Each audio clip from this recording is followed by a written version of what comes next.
অতিরিক্ত বৃষ্টির কারণে অনেক বড় ক্ষতি হয়ে গেছে। এই যে এখানে পুরন্দপুর বালিমাঠে এই রশিদ ভাইয়ের একটা জায়গাতে প্রাচীর নির্মাণ ছিল, সেখানে ইট বালি পাথরের ব্যবসা করে।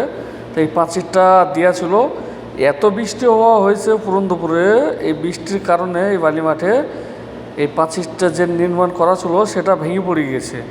ঠিক আছে, ভেঙে পড়েছে, এর জন্য এই মুনিশ লাগিয়ে এই প্রাচীরগুলো ভেঙে তুলছে, আবার নতুন করে পুনরায় আবার মজবুত করে এই প্রাচীর দেওয়া লাগবে।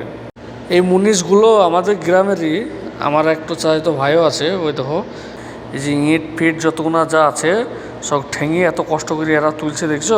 এগুলো সব তুলবে, নতুন করে পুনরায় আবার এই প্রাচীর নির্মাণ করতে হবে আমার রশিদ ভাইকে। ঠিক আছে, যখন কিছু করার নাই, এত বৃষ্টি হওয়া হয়েছে পুরন্দপুরে, আর আলগা মাটি তো এই জন্য নিচে পড়ে গেছে। তো এখন মুনিশ দিয়ে তুলি আবার নতুন করে নির্মাণ করা লাগবে। হ্যাঁ, অনেক খেসারা হয়ে গেছে। ঠিক আছে, এই প্রাচীর করতে কত টাকা লেগেছে, আবার এই যে ভেঙে গেল, আবার মুনিশ দিয়ে তুলতে হয়েছে, আবার নতুন করে বানাইতে হবে, কত খেসারা দেখো। আবার প্রাচীর দিতে হবে মজবুত করে, যখন মাটি না বসবে এই সমস্যা হইতেই থাকবে। অতিরিক্ত বৃষ্টি হওয়ার কারণে এই ক্ষতিটা হয়ে গেল। যদি অতিরিক্ত বৃষ্টি না হতো এখানে, তাহলে এই ক্ষতিটা হতো না। মানে এত পরিমাণে বৃষ্টি হয়ে গেছে, হিসাবের বাইরে বৃষ্টি হয়ে গেছে, তার জন্য এখানে সমস্যা।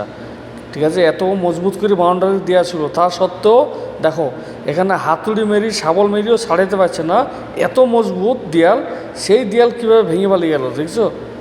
আর এই যে ইটগুনা দেখছো, এই ইটগুনা তো একটাও লিয়া যাবে না, মানে এমনভাবে ভেঙে গেছে। ঠিক আছে, আর ছাড়ছে না তো, এরা ঠেঙে ছাড়াইছে, ছাড়ছে না তো, সব এভাবে ভেঙে ভেঙে গেছে। এই মুনিশ দিয়ে ইটগুনা সব তোলার পরে আবার নতুন করে মজবুত করে এই বাউন্ডারি আবার গাঁথা লাগবে, তবেই সেটা ঠিক হবে।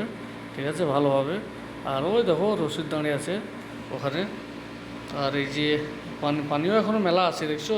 পানি ওইধার দিয়ে কত চলে গেছে, এত বৃষ্টি হওয়া হয়েছে।